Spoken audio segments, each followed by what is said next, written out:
Jorge Nieto Montesinos, muy buenas noches, gracias por atendernos. Jorge. Hola, Cristian, gracias por invitarme. No, gracias a ti. Jorge, a ver, lo primero, veía también una entrevista tuya esta semana, y claro, tú planteas algo que también plantea como una opción Jaime Althaus en su columna ayer en el diario El Comercio, que es la posibilidad aún de que este gobierno se pueda quedar con el presidente Castillo, pero finalmente nombrando a ese gabinete, ¿no? A un primer ministro que tenga un juego propio. Cuéntame un poco más, ¿por qué tú crees que eso es todavía una opción, viendo, digamos, ¿no?, el patrimonialismo al cual finalmente responde este presidente? Tú decías que lo único que le interesa a este gobierno que está a la defensiva son 44 votos para asegurar la supervivencia. ¿Por qué todavía crees que esa opción del gabinete y del primer ministro es una viable? Bueno, inevitablemente, si queremos salir de la situación en la que estamos, tenemos que constituir un gabinete de salvación nacional que tenga como base un acuerdo político que nos permita trascender de la situación. Eso es inevitable con el señor Castillo, con la señora Boluarte o con quien venga. Pero necesitamos transitar por ahí y por un acuerdo mínimo que nos permita tener programa en el corto plazo y luego una ruta de salida. Eso ya dependerá de la correlación de fuerzas y de cómo se evalúa. Probablemente tengan que adelantarse las elecciones. Por tanto, eso tiene que ser parte del acuerdo político, pero en cualquier manera, Castillo, Boluarte o quien venga, tiene que haber un gobierno de gabinete. Lo que no podemos es tener la situación actual. Y en este momento, yo creo que ya el gabinete actual está muerto. Lo he escuchado en alguna de las intervenciones anteriores. Se ha cambiado ministros para continuar con la misma política. La censura de un ministro es la censura de una política y por tanto lo que se necesita es cambiar esa política. La censura de un gabinete es la censura de una política y por tanto se necesita cambiar esa política. ¿Qué política en este caso? Tenemos ya 4 gabinetes, seguramente tenemos en este momento ya elaborándose un 5º gabinete. Entonces esa situación tiene que ser manejada de modo distinto a las anteriores. Si seguimos con gabinetes de mis amigos, de los amigos de mis amigos o de la gente que pasa por ahí y me gustó, eso no va a resolver el problema. Y lo que va a terminar ocurriendo, Cristian, es que se haga realidad aquello que el mismo presidente ha planteado en corrillos en la vida pública peruana. Él dijo, fui al Congreso a hablar, o hizo decir más bien en su nombre, fui al Congreso a hablar, pero en realidad a última hora saqué mi propuesta que era elecciones generales y que nos vayamos todos. A lo mejor, si insiste en un 5º gabinete en la misma forma de constitución de los gabinetes anteriores, pues vamos a hacerle caso al presidente y tendremos que ir a elecciones adelantadas. Esa es la solución que tú ves viable, Jorge. Entonces, explícame un poco más y si nos puedes dar un ejemplo de qué sería eso que llamas tú, digamos, no un gobierno de gabinete. En la entrevista con Javier Torres, claro, él te planteó el ejemplo de PPK con Alejandro Toledo. Tú decías que no es tanto así. ¿Cuál podría ser un ejemplo que nos acercase a eso que tú vislumbras como una salida a la crisis actual? Es darle un peso al gabinete, Cristian. Es darle un peso al gabinete y al primer ministro o primera ministra, que efectivamente gobierne. Ese es el punto. Y que el presidente tenga o la presidenta tenga las funciones institucionales que la Constitución le mandata. Pero también obligación constitucional es que los ministros son los políticamente responsables y el primer ministro es el vocero y conductor del gabinete. Por tanto, las tareas de gobierno son las tareas que debe cumplir ese gabinete empoderado por un acuerdo político. Y el presidente o la presidenta tendrá que cumplir las tareas que están también planteadas en la Constitución. Pero lo que necesitamos es ese gabinete que gobierne, que es lo que hoy día no tenemos. Hoy día tenemos un gobierno. He escuchado, Cristian, sí, con mucha tristeza, y he leído también con mucha tristeza varios artículos y varias opiniones sobre lo que está pasando hoy día. Y todas ellas olvidan un hecho que a mí me parece de la máxima importancia. Estamos hablando, Cristian, en un momento en el cual 5 peruanos han muerto. Sí. Candy Nostroza en Junín, 31 años. Bruce Pumazunco, 13 años, en Junín también. Jorge Maldonado, 82 años en Lima Provincias. Alexander Trujillo, 18 años en Huánuco. Y John Quinto, 25 años en Ica. Nadie los ha mencionado. ¿Por qué? ¿Por qué crees que hay esa diferencia, Jorge? Y hablo de la diferencia respecto de otras personas que murieron en protestas anteriores. No quiero contraponer, Lo que digo es, una democracia y sus líderes u opinantes democráticos que se olvida de una situación tan grave como 5 personas muertas en un país, no es una buena democracia. Yo recuerdo que en el año 80, 81, cuando el primer gobierno de Fernando Belaúnde, el segundo gobierno de Fernando Belaúnde Terry, el señor de la Jara, ministro del Interior, renunció porque murió un muchacho en unas manifestaciones en el Cusco. Aquí nadie ha movido ni una ceja. El señor primer ministro ya, si tuviera un poco de rubor político, debería haber presentado su renuncia. Pero como no lo ha hecho, el presidente debería habérsela pedido. Y como no lo ha hecho, el Congreso debería haberlo llamado ya a interpelación. 5 ciudadanos peruanos muertos. ¿Qué más grave que esto? Y sin embargo, ni en la opinión, ni en la elaboración intelectual, ni en el ejercicio político del gobierno o del Congreso, este es un hecho relevante. Me causa profunda tristeza y habla muy mal de nuestra democracia. Pero de nuestra democracia y finalmente de todos los peruanos. Una entrevista con Luis Paz la semana pasada decía, claro, mucha gente se quiere quedar en el rival político, en el adversario, en el enemigo, pero parece, como tú dices, que claro, esto que acabas de mencionar muestra un deterioro finalmente de toda la sociedad.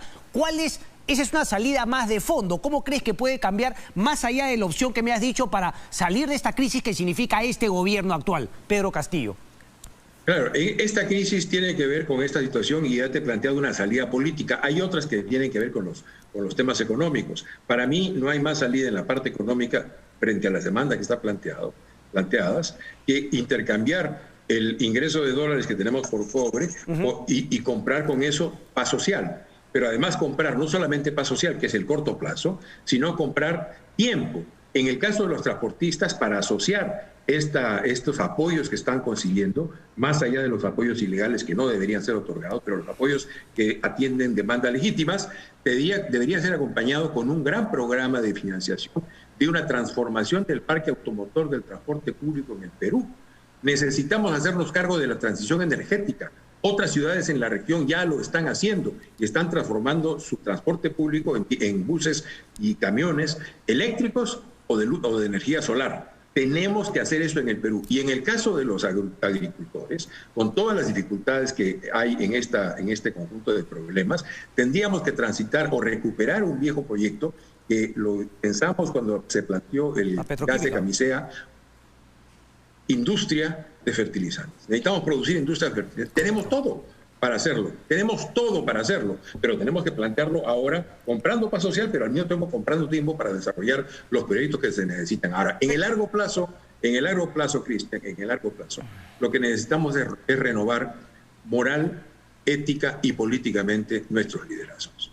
Uno puede tener toda la ingeniería política que se quiera, renovar por mitades, renovar cada 2 años y medio, plantear una solución, otra solución, prohibir que entren estos, que no entre nosotros. Pero la ingeniería política no resuelve algo que está en el alma humana. Y lo que hemos hecho en los últimos 30 o 40 años es deteriorar sistemática y progresivamente nuestra política. No hay partidos en los cuales se formen los jóvenes y las muchachas que quieran hacer política, y las universidades donde se formaban los líderes antes. Piensa tú en Haya de la Torre, piensa tú en esa generación que rodeó a Mariátegui, o piensa en los últimos, no sé, en los años 60, se formaban en los debates universitarios. Hemos proscrito la política de las universidades. Entonces, sin política en las universidades que formen jóvenes y muchachas, y sin partidos políticos que formen, ¿por qué nos sorprendemos que no tengamos renovación? Ok. Jorge, déjame volver un poco a la coyuntura, porque claro, si planteas como una opción el tema de un gobierno de gabinete, ¿no? Y me das esa definición que incluye un acuerdo político, me imagino que eso incluye también a partidos de la oposición, etcétera, al Congreso de la República. Pero el tema fundamental es que si es que tú, Jorge Nieto Montesinos, digamos, pondrías tu cargo, tu prestigio, donde pone finalmente esta opción que das, y tú aceptarías ser justamente ese primer ministro que liderase este gobierno de gabinete. Y la pregunta sería, ¿qué condiciones necesitarías para finalmente asumir ese reto? Cuando me plantearon esa posibilidad hace ya unas semanas, yo puse 2 condiciones. La primera es que se expliquen los casos de corrupción que están en la Fiscalía y que rodean a... Perdón, Jorge, ¿cuándo te la plantearon y quién te la planteó? En su momento, cuando se discutió después de la salida del cuarto o del tercer gabinete... ¿De Mirta Vázquez? ¿Después de Mirta Vázquez o antes? No, después del señor que vino después de Mirta Vázquez. Valer. Se me invitó, Valer. Fue público, salí en una declaración en un programa de televisión y señalé dos cosas. Uno, que se expliquen los casos de corrupción con explicaciones convincentes que rodean al presidente. El primer ministro o la primera ministra puede ser un genio, puede ser Churchill trasladado a la política peruana. Pero mientras haya un borde de ilegitimidad y de descrédito de la figura presidencial, no será posible construir consensos legítimos. Entonces, este es un tema fundamental. Y el segundo tema fundamental es que gobierna el gabinete. Si eso no ocurre, entonces estamos haciendo un baile de máscaras, que es lo que se ha venido haciendo hasta ahora.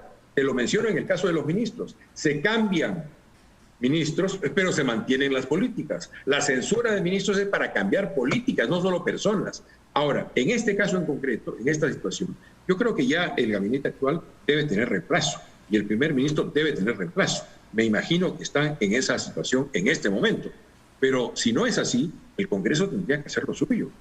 Porque estamos ya, o el gobierno, el presidente nombra un gabinete de un modo correcto, convoca a un primer ministro, convoca a una primera ministra y ella le propone un equipo de gobierno que finalmente validan con él, o volvemos a repetir la misma receta de hasta ahora. Mis amigos, los que conozco, los que no saben, pero que, o en su peor extremo, los que tienen antecedentes, porque la verdad es que hay tal cantidad de antecedentes. Pero si está envuelto, Jorge, en temas de corrupción, finalmente tiene a los sobrinos, no lo ha hecho, parece que, claro, es un wishful thinking, o sea, un buen deseo lo que tú planteas, pero el señor Pedro Castillo, así quisiera, no lo va a poder hacer. Es que si no se plantean las cosas de esta manera, lo que está abierto es la posibilidad, la necesidad de que el presidente se vaya del gobierno.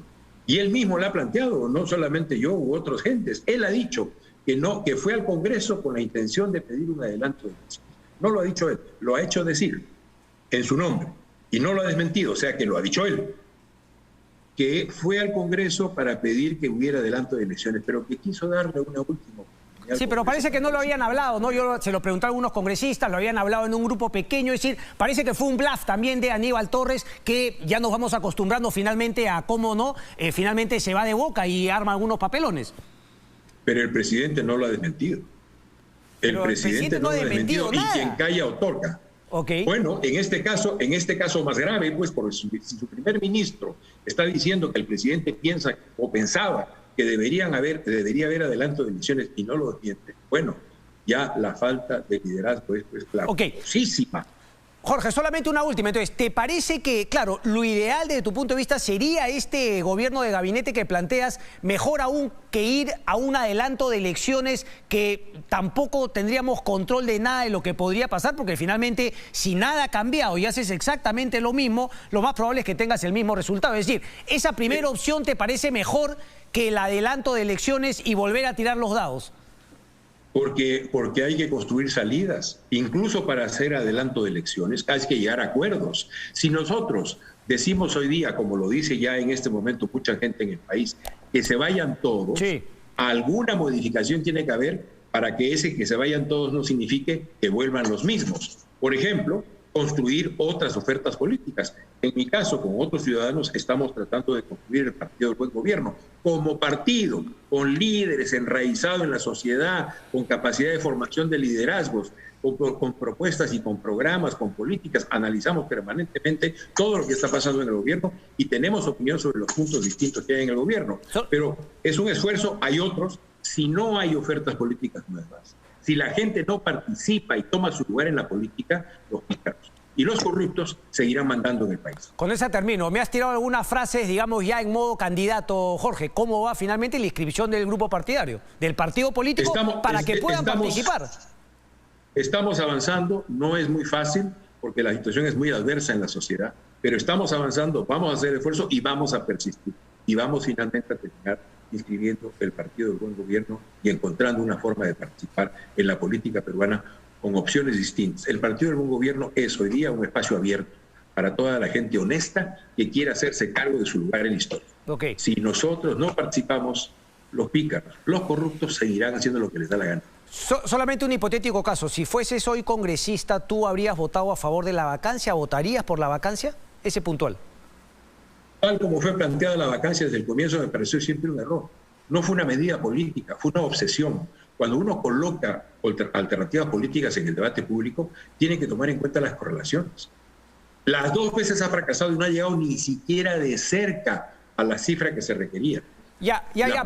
Pero no la vacancia como el proceso político, digamos, no torpe que finalmente llevó a cabo el Congreso de la República, sino la vacancia con el fin último de finalmente que no se mantenga este presidente Castillo, que estamos viendo lo que le está haciendo al país. Si hay un acuerdo político, si hay un gabinete de salvación nacional y hay una ruta de salida, toda fórmula es buena, incluyendo la vacancia. Jorge Nieto Montesinos, un placer como siempre, gracias.